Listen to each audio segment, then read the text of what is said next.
Ouvrons la page culturelle du journal dans le cadre des activités liées à la 11e édition du FESPAM et dans le but d'enrichir le musée panafricain de musique. La ministre de l'Industrie touristique, artistique et de loisirs, Lydie Pongo, a réceptionné les instruments de plusieurs pays africains. Découvrons ces instruments dans ce reportage que nous propose Nelson Nzao. La sauvegarde, promotion et valorisation de l'identité culturelle africaine passe aussi par le biais de cette remise officielle des instruments traditionnels de musique à la gardienne du temple de la culture congolaise Lydie Pongo pour une exposition et l'enrichissement du musée panafricain de la musique. Le FESPAM, ce n'est pas que la musique. Nous avons également un musée et nous avions également le symposium et sans oublier le MUSAF. Nous avions cet instrument de musique qu'on nous a présenté, qui a été créé au MUSAF et qui fera partie également de la collection de notre musée.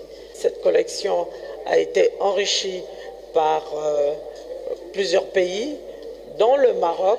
Juste avant la réception de ces instruments de musique traditionnels, le ministre de l'Industrie culturelle, touristique, artistique et des loisirs a échangé avec Clara Inès Chavez Romero à propos de son livre intitulé « Un chemin en Afrique, une porte sur le monde » qui sera présenté en août 2023 en Colombie et en novembre en France.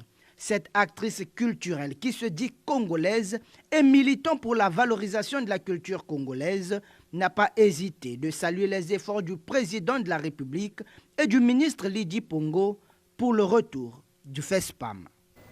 Voilà, c'est clair, le FESPAM se poursuit normalement et son volet scientifique donne lieu à des symposiums, à la vente et aux expositions des œuvres d'art au MUSAF, le marché de la musique africaine.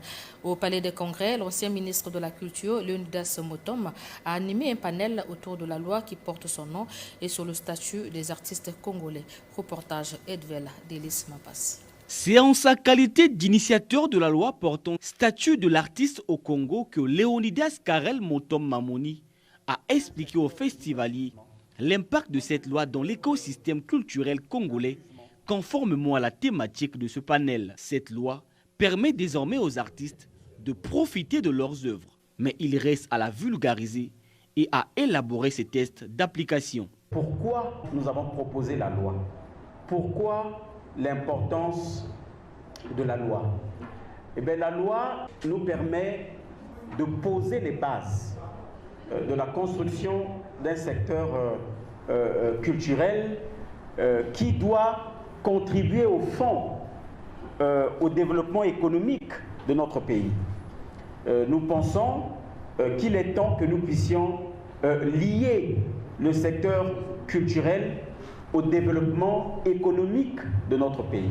Un point de vue soutenu par Hugues-Serge Lemvani et Silja Fischer. Au nom du Conseil international de la musique, c'est un travail collectif à faire, un travail collectif entre toutes les parties prenantes, le gouvernement, la société civile, les artistes et professionnels de la culture, pour que cette loi et ensuite les textes de l'application viennent vraiment structurer le secteur. Dans le cadre du MUSAF, le marché de la musique africaine, les Congolais promeuvent les tenants de la rumba congolaise. En ce qui concerne nos artistes, ils ne comprennent pas très bien le métier. L'industrie du disque, les gens ne maîtrisent pas très bien la chaîne de l'industrie du disque. Et le MUSAF tombe à point pour expliquer, parce qu'il n'y a que les stands, il y a aussi les débats où on explique l'industrie musicale. Ces deux activités s'inscrivent dans le cadre de la 11e édition du Festival panafricain de musique, FESPAM.